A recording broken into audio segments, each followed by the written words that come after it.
Ladies and gentlemen, welcome to this week's episode of the Batard Show. I'm Ty, that's Nathan, that's Bryan, and we have got a great episode for you today. Oh, hold on, Ty. What's that noise?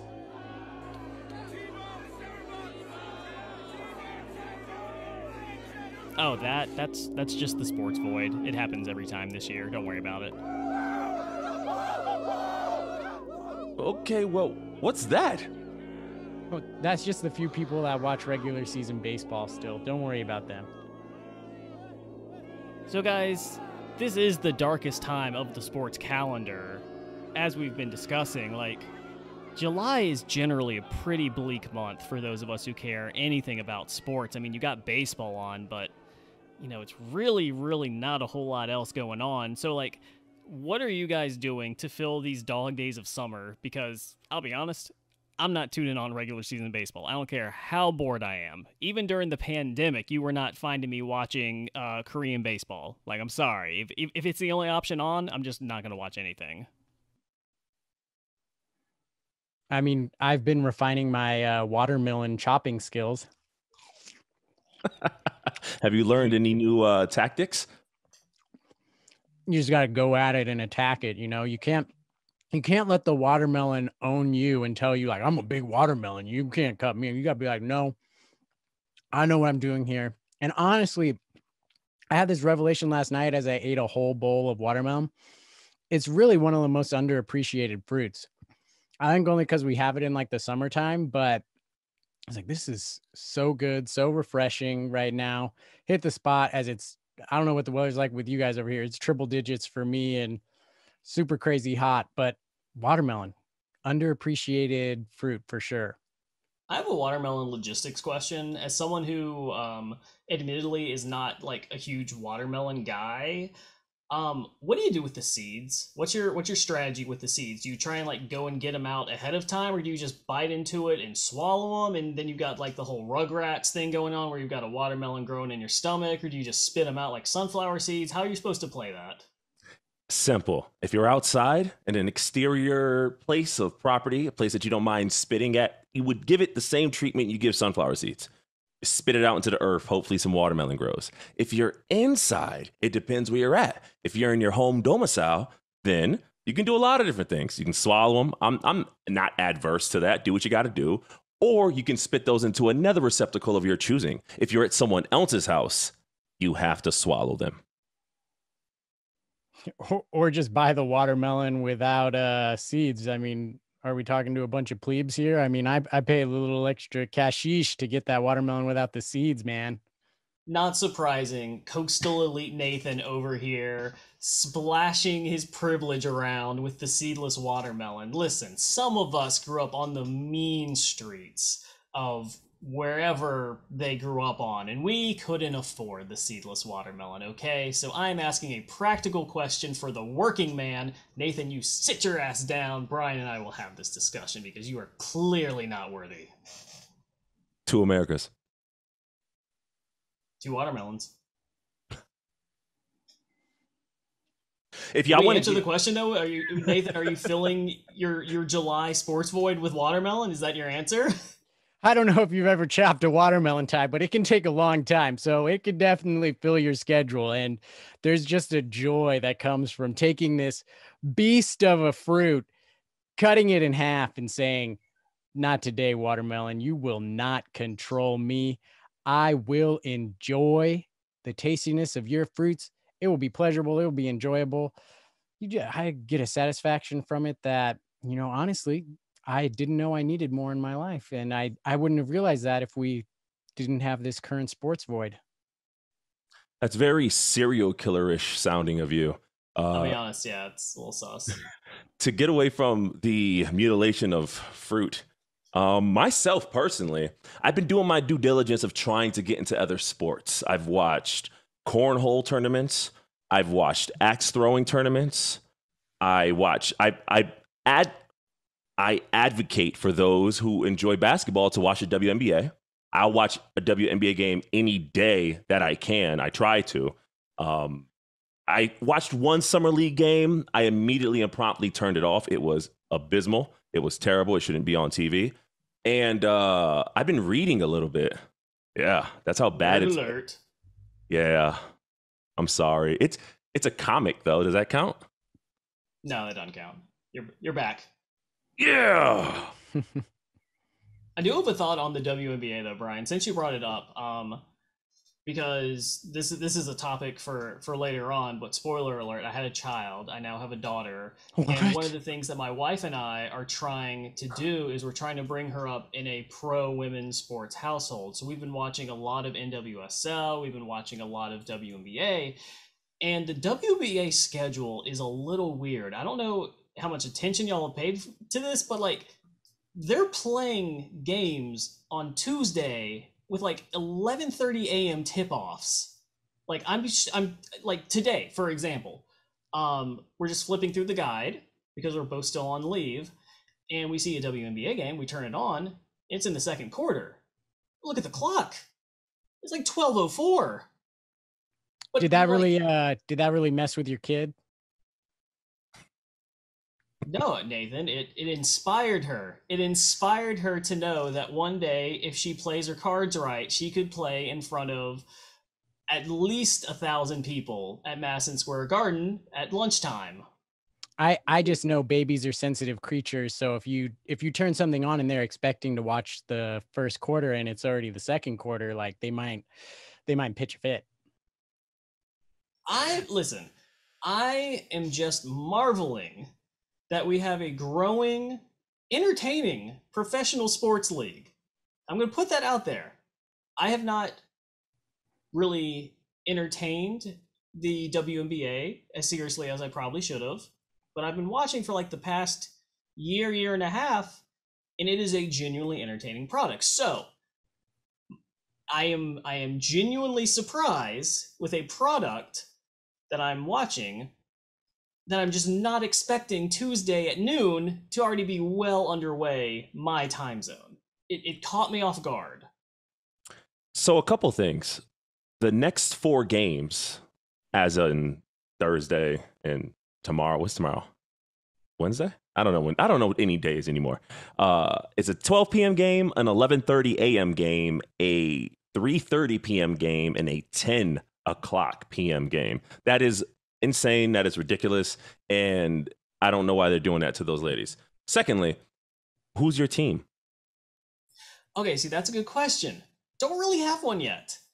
Don't really have one. I've been just making like a recurring bit of just rooting for the Aces because one of the players on the roster is a recent Virginia Tech graduate and she got drafted there. So I'm like, okay, that's a connection point. But I wouldn't say I have super strong feelings for any teams right now. So if any WNBA teams want to send me, any of us, merchandise, we can be bought. Our loyalties are for sale. So just throwing that out into the universe. Speak for yourself, buddy. I'm a Connecticut. I'm sorry. I am for sale. Brian is not, apparently. Yeah. I'm a Connecticut Sun. If this was in February, that'd be a crazier joke. I am a Connecticut Sun guy. All right. So I need you to pick a team, hopefully a Connecticut Sun rival, so we can then have, I want to say, the first ever Fleb watch along when we have some rivalry games. We can have it over lunch, the way they schedule these games. That would be wonderful. But okay, who are the Suns' rivals? Again, I'm getting into this league. This rivals. Try all those other stars in that web photo picture. Gosh, that part. Terrible joke. The Liberty. The Liberty. The Liberty. They're right there. Yeah. And the Storm. Because, I mean, you see, when you are at the upper echelon of stardom in the WNBA, like the Connecticut Sun Depends if you're British or not. Oh, oi. Everyone is your rival. So it doesn't matter who you pick because they're going to get the breaks beaten off of them by the Connecticut Sun. I'm laying the gauntlet now. Let's get ahead of this. Let's get ahead of this and be the first podcast that is promoting WNBA fan-on-fan violence. Whoa, that escalated fast. Get in early. Okay. A couple thoughts. One, I am pro fan on fan violence, so let's make that happen right now. Two, the Connecticut Sun aren't even going to win the title this year because the addition of Tina Charles to the Seattle Storm makes them absolutely unbeatable. Listen, I don't know. Nothing. You have nothing. You know what I have? You know what I have? I have a team that so far throughout this season has a winning record against the Storm. You could have just stopped at you have a team, and that's more than I have right now. Yeah, so relax, chill. And I don't know if that's a true stat or not, but when I look it up, I'm going to let you know first and foremost. This guy, Greg Cody, look it up.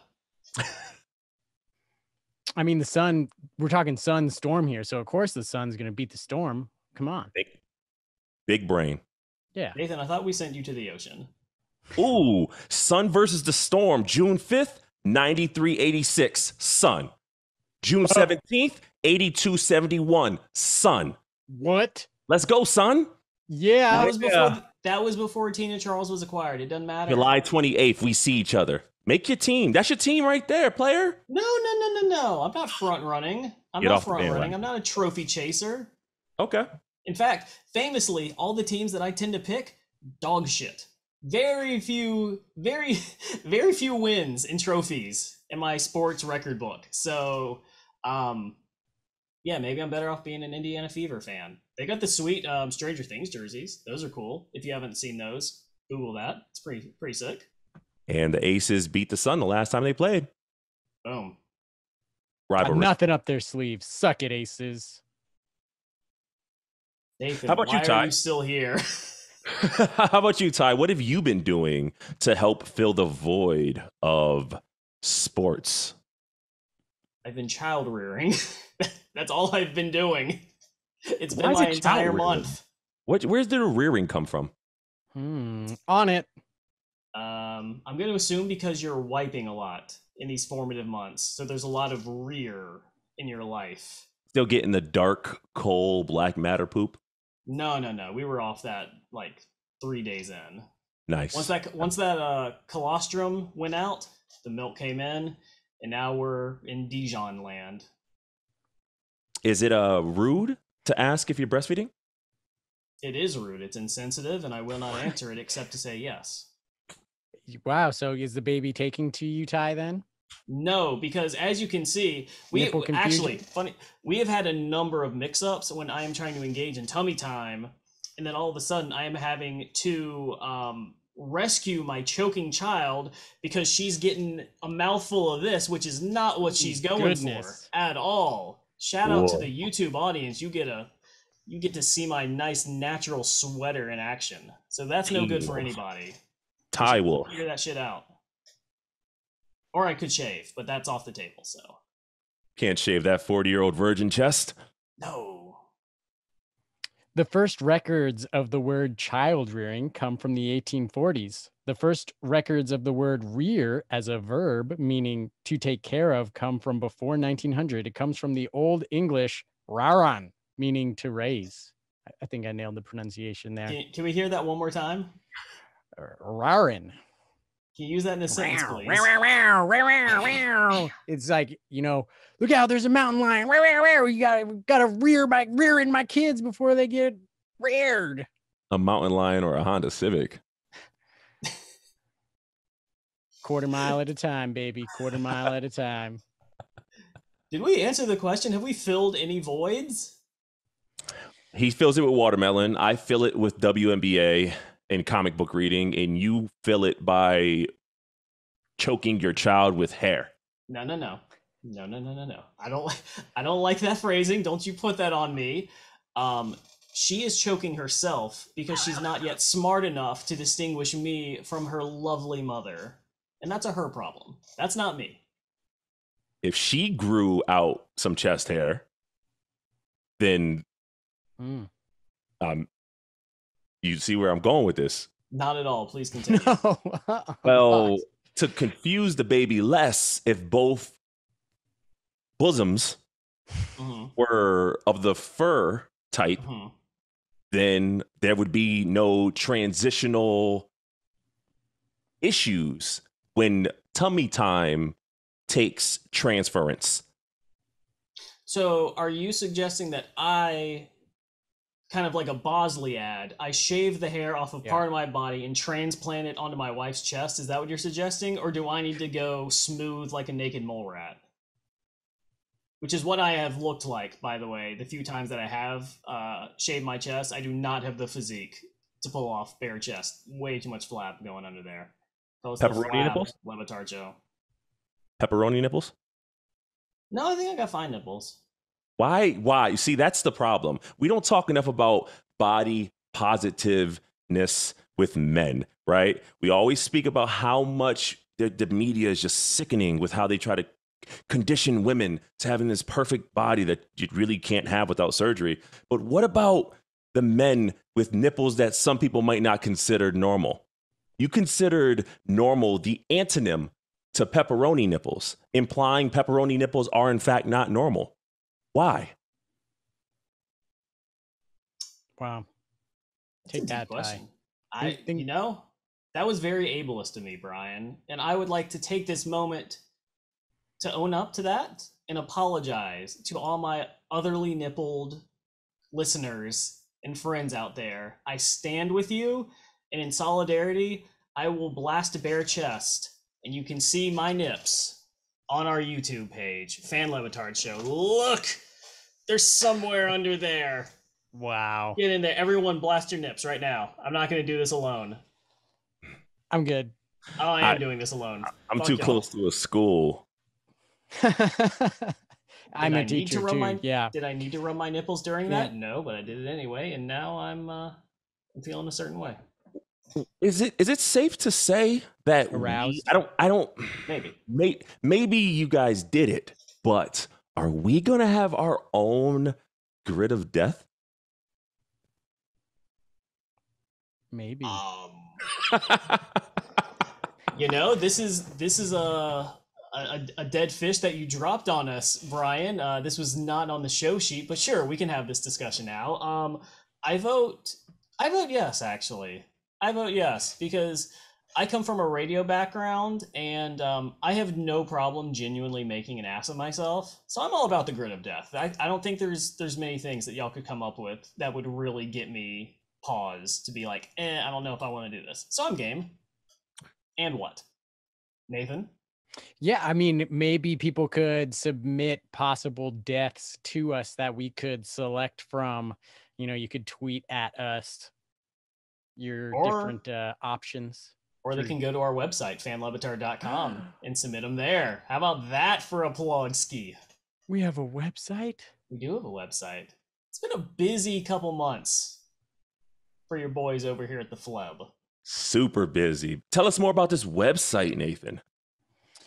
Well, I have been hard at work, ladies and gentlemen, cranking out a website for those of you, of course, if you're here already, that means you are a diehard Le Batard fan and you want more of it in your life.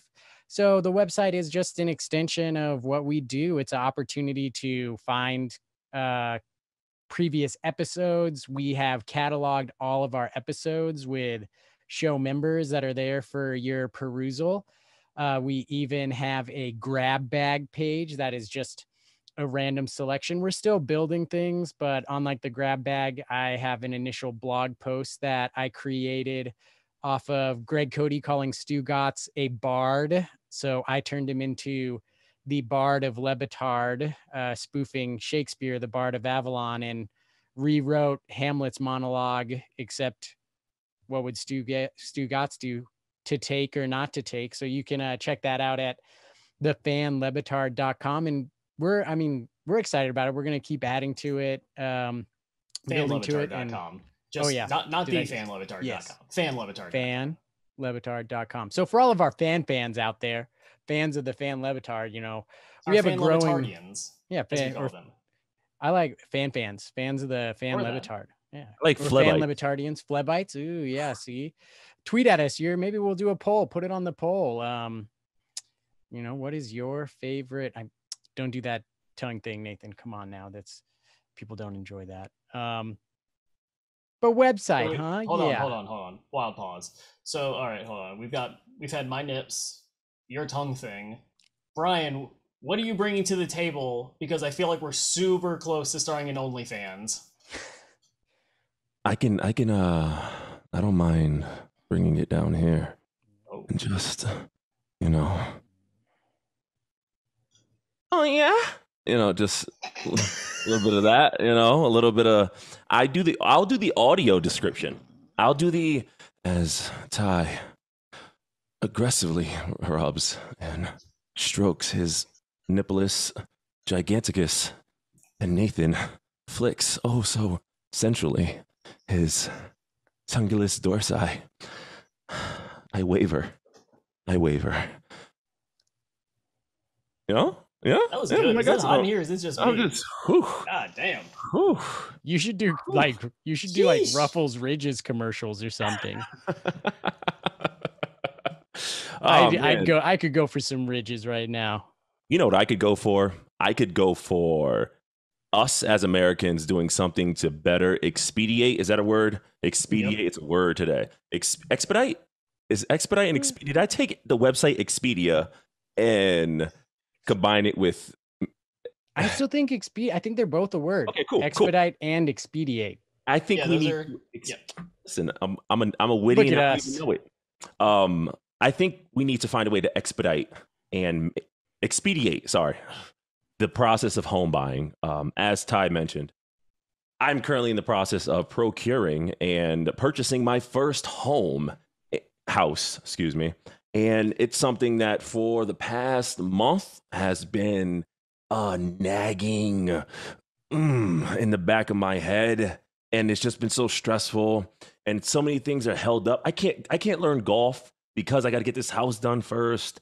I gotta move my business. It's just, excuse me. Sorry. It's making me all choked up here. It's kind of like I choked on one of Ty's.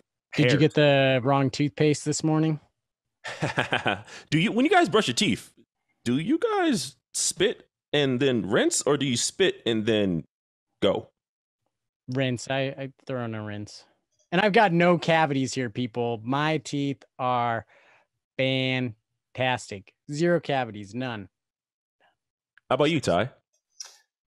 So I'm kind of in the middle. I will spit, but then I will take my toothbrush and rub the outside of my lips for some reason, just keep them a little moist heading into the day. I don't know why I do that. Chapstick, bro. Chapstick could do that. No. Okay. Why would I add in a second step when I'm already there, Bryan? So then the next question, brushing in the shower. I'm assuming both of you are no-go on the brushing in the shower. As we have previously discussed, there's simply too much risk for me of body hair getting onto the toothbrush at some point in that process. So it's and asparagus urine. Well, we could only hope. I'm still waiting on the lab work to come back to prove decisively whether or not asparagus piss can in fact be used as a toothpaste substitute. Which actually, since we're on the subject, glad you brought it up. Did you know technically you don't need to brush with toothpaste? I have a dentist friend who has appeared on the show once before, and he didn't say this on the show, but he has told this to me privately. You don't actually need to brush with toothpaste. If your teeth are generally healthy, you can just brush with water to get all the gunk out. And then if you can substitute some sort of fluoride mouthwash in there, you're good. Why did he not mention that on the show? Is he afraid of big dentistry, or it's some companies coming after him? So this is all the way back in episode 2. I was doing a thing because on the show they had mentioned dentists being suicidal, so I was calling all the dentists I knew and just asking them if they were good.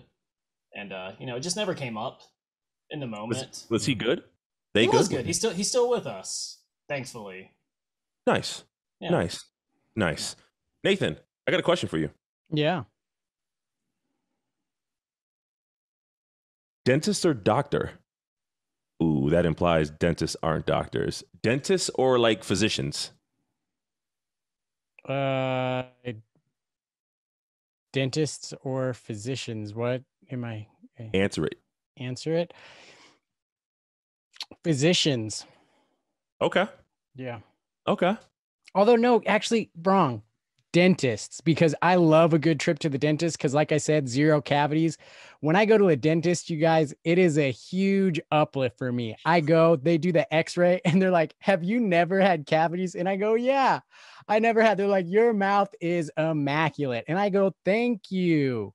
And then I leave. And I always leave the dentist feeling like really, really good about myself and the current state of my life, because usually I just get praise after praise heaped upon me of like, your mouth is spectacular. And I go, it is. That's how he got his wife. Another sign of serial killer. Also, once again, the coastal elite with his clean mouth never had a cavity in his life. Listen, some of us weren't eating apples on Halloween, okay? Some of us were down in the streets eating Snickers bars and Reese's Chico like sticks. normal humans. Hot Cheetos. I'm sorry our neighbors weren't passing out spearmint. Sorry, right? knockoff Chester's, not Hot Cheetos. Some of us had consumed a soda in our life. All right. RC Cola. Yeah, yes. This guy. That's my See? brother right there. Yeah, saying. You know, I'm just saying, Nathan. Sometimes you got to come here down with the peons, with the thralls, and you got to hang out with the lower class to get a better understanding of why you enjoy being up there with the fluoride-ridden water and the seedless watermelon and the 58 pairs of Thatcher boots and the walk-in, sit-down, walk-in closet. Yeah, Nathan, you've got fluoride in your water. You know what I've got? Iron. I am bursting from the seams with iron from all of the minerality in my water. And you know what? I'm super healthy. I have only been told to change my lifestyle a handful of times from my doctor over the past 5 years. I feel great. Can you say that?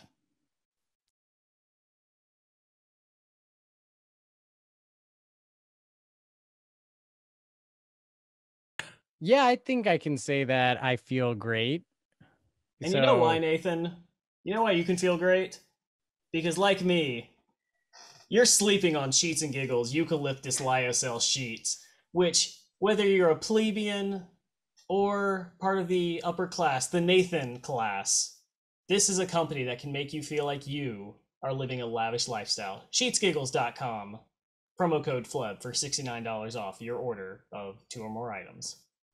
Listen, actually, I'm glad you brought up such an amazing company, because I can't help think about terrible, scary companies when you talk about amazing ones like our buddies over there in Sheets and Giggles.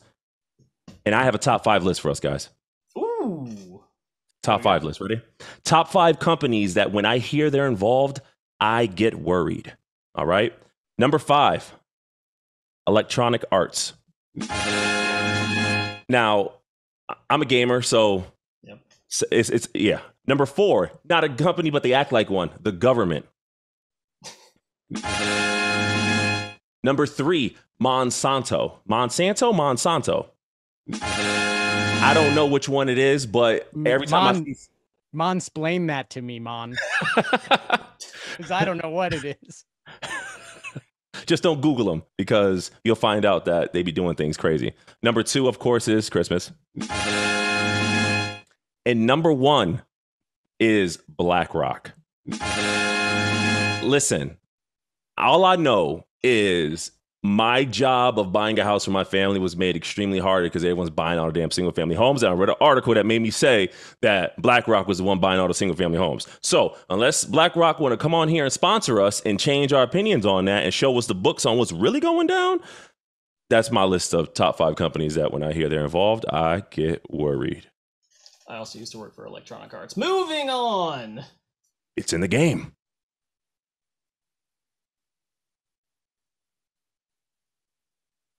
Nathan. Transition. So, well, how do we want to? So I liked how you guys first started out like questioning the super follow, and then I come in laughing and sarcastic. That was why Okay. I Okay. paused. Yep, Okay. yep. So it was like moving on. Like I like it that someone is like, oh, what have you guys done around like the Mike Ryan super follow? You guys could go back and forth, and then I'll just interrupt and Okay. start Yep, gotcha. saying stuff. And then you guys could push back and whatnot. You want to play off your Electronic Arts thing, or you don't want that in there? No, it's fine. I don't care. Okay. You said I work at Electronic Arts. Okay. Okay. It's in the game. And you know what's not a game? This whole thing I'm seeing on Twitter these days, Ty. Twitter.com is a game, Brian. It's the most dangerous of games. I'm seeing something. So we all know Twitter likes to take things that other people make and then say, nah, we don't take that. Clubhouse, stories, all these things, right? It looks like they're making a push at taking like OnlyFans and Patreon-esque, like da-da-da-da-da. You see that? Yeah, I'm not about it. There is no Twitter content that you can get me to pay, what is it, like $3.99 for, $4.99 for? No chance in hell. Could you imagine being a grown-ass adult? Like a grown-ass man. Could you imagine being a dude who owns, like, I don't know. Could you imagine not knowing what Mike Ryan is cooking on Sunday for only $2.99 a month? Could you imagine only getting Mike Ryan retweets of Adam Schefter about the Panthers' new dark jersey, and that's all you get? Could you imagine that? Wait, Nathan, you don't actually subscribe to Mike Ryan's Twitter account, do you? Do I subscribe? Am I a super follower? I super follow Mike Ryan twice. What so wait, you've got him on one of your burners too? Oh, I got him on the Shave Stop, and I got him on the One Opportunity. I super follow Mike twice because it's twice as nice, people. But why? For what reason? What are you getting out of that? Do you know what Mike's grandma looks like by chance, Ty? Do you know that? Admittedly, no. Because I do. Do you know what the taco looked like that Mike made her first taco at age 94? You found out about it today on the show. I found out about it yesterday. I don't know what his grandmama or that taco looked like, but I know what his golf swing looked like. And you might need to super follow him a little more of your accounts to help pay for some of them damn lessons, because that boy looked bad. I'm not going to tolerate you guys besmirching what has been one of the most inspirational stories for me over the summer. And you have this Colin from Sheets and Giggles, who is lucky enough to win the random contest of super followers. He gets to go and golf with Mike, golf with Chris, golf with Roy. And what does he do? He super cuts some deep fake video that makes Mike look like a terrible golfer when we all know the improvement that he's made. It's bullshit. So I have a confession to make on that front. As the show's resident Sheets and Giggles insider, I have to set the record straight on how this is playing out. Colin came to me in our official Sheets and Giggles Slack channel, and he sent me the video, and he said, Ty, should I post this? And I said, absolutely. And no. You're responsible. No, Ty, you're responsible for this. Shame on you. No. If you knew what happened to Mike's garage door because you were a super follower, you would not have put him through this hardship at this difficult time right now. You would not have done that. You listen to me, Nathan. I have tried my damnedest to be likable. I have tried my damnedest to be, affable and friendly with all of these people. And what did it get me? It got me labeled as traitor in Chris Cody's phone. Why is my number pop up next to the name traitor? So you know what? Ty's done playing nice. If you ever get in Mike's phone, done with this bullshit. The proverbial glove. Expose everybody, all of y'all. I'm coming for you. Do you guys even know what conference is heavily courting Miami? Do you even know? 3 letters in the acronym. That's all I'm telling you. You want to know where Whitty hides the bodies? Because I'm on it. Probably in the same place Nathan hides his. Game they share a storage unit. So Nathan, do you feel better about yourself because you super follow Mike Ryan? Do you think you're better than us? Yeah, obviously. I am just there's fans, there's super fans, and then there's me, fellas, the double super follow guy who listens to the show at 3.5. Come at me, bro. Do you guys even know what the Cooligans are talking about? Do you even know? You know, Nathan, if you're so damn cool being a super follower, why don't you go start your own podcast called the Super Fan Levitard Show then? How about that? Brian and I got this. You guys probably, the only time you think about maple is when you put maple syrup on your pancakes. Meanwhile, I'm here consuming all the episodes of the Mayor of Maple Avenue, which they have been plugging hard. There is not a more uncomfortable listening experience than going from a joke ending one of the Levitard segments to immediately this guy overdosed in the bathroom. Like, the juxtaposition there really fucks with my vibe as I'm trying to listen to Levitard and laugh. I don't appreciate it, frankly. I'd rather them go back to the Montgomery and Company outro promo. Snippet. I just want to hear Calvin Klein again. That's so much more comforting than hearing about this dude ODing in the bathroom or whatever shit they're talking about. It's too depressing, man. You got to get vibes only. You got to get your vegetables, Ty, to enjoy the juicy, sweet watermelon-y goodness that is the joke. Sometimes you got to get the vegetables, and that's what the Mayor of Maple Avenue is. It's the needed vegetables that all the fans need. You need to listen to the Mayor of Maple Avenue because it's good for you, and you need Did to you think. Just say a watermelon was a vegetable? Others.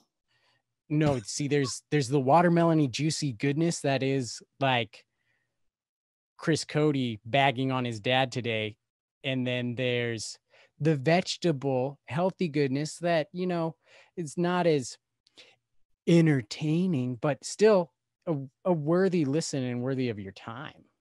Chris Cody doesn't look like he's ever eaten a watermelon. Looks like a watermelon. That's right. That's right. Listen, I'm the phone is traitor. Taking shots. As the cultural correspondent, right? I'm here like Nino Brown. If I'm going down, I'm taking all these with me, right? So if Ty gotta take them gloves off, then I'm taking the gloves off, and gloves is off. I'd super follow you, Chris, if you started it. Nathan, you're a simp. That's what you are. Whoa. You're not a super follower. You're a simp. What's the difference between a simp and a cuck? One of them holds the camera. Woo! The S in simp stands for super follower. How about that?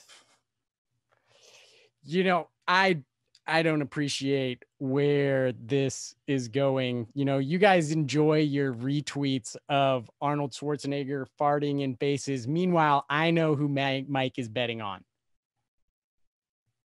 I know the same folks as the Levitard show promos on DraftKings is probably losing bets, so you don't even want them. No. You think it's the same thing. You think that some of Mike's super follower content can be found on other parts of the show and Instagram? That's what you think. That's what you think. Nathan, I hate to break it to you, buddy. What if I told you that after a brief Google search, there is already a subreddit dedicated to posting all of Mike Ryan's super follow content? You don't even have to pay the $2.99. No. Don't you feel silly? I will dedicate I just stole your Bored Ape. You tell me right that. out from under you. Your NFT is useless. Your content is useless. This is a dark day. I don't know if this show can survive this. You tell me where that Reddit thing is. I will destroy it and burn it to the ground because that is not what America is about. r/pepperoni nips. America is about men like Mike Ryan getting back on the course, fixing his swing, and grinding to make a little bit extra money. And you have these succubuses that are just, oh, I love Mike, but you can't give him $2.99 a month, please, plebes. what's up with the dark day thing? Why dark got to be the bad thing in this situation? Yeah, Nathan. Explain. Those are the people who super follow Mike. I don't want no parts of it. Dark represents the end. Something. Wow. You have your day. Wow, you have your Nathan. day and night. What wow. day and night? It's light during the day when it gets You're dark. gonna say the day that is coming to our to cultural the end. correspondent? And a dark day represents the end of time. I just want it out there that I've always enjoyed the dark more than the light. So is that why there's like a group of people who are afraid that this country is getting darker because it represents the end? Nathan, is this what you're doing in these super follows? I don't know. I don't know how this happened here. You're getting all the behind the scenes of the never mind. Let me tell you guys, Mike's super following community is the greatest social media community that I have ever been a part of. And you guys are just fine. Miss out on it. Go ahead, sure, whatever. That's what you want to do. Like, no, don't give Mike $2.99. Whatever. If you're fine, just getting his tweets, photoshops of Tucker Carlson talking about something when you could be getting, tweets of his drop dates and what he's wearing. Then fine. Nathan, just as an FYI, because you're recording in your closet, I can see that your hood is about to fall off its hanger. So you guys can get that. Splash. All right, that's it.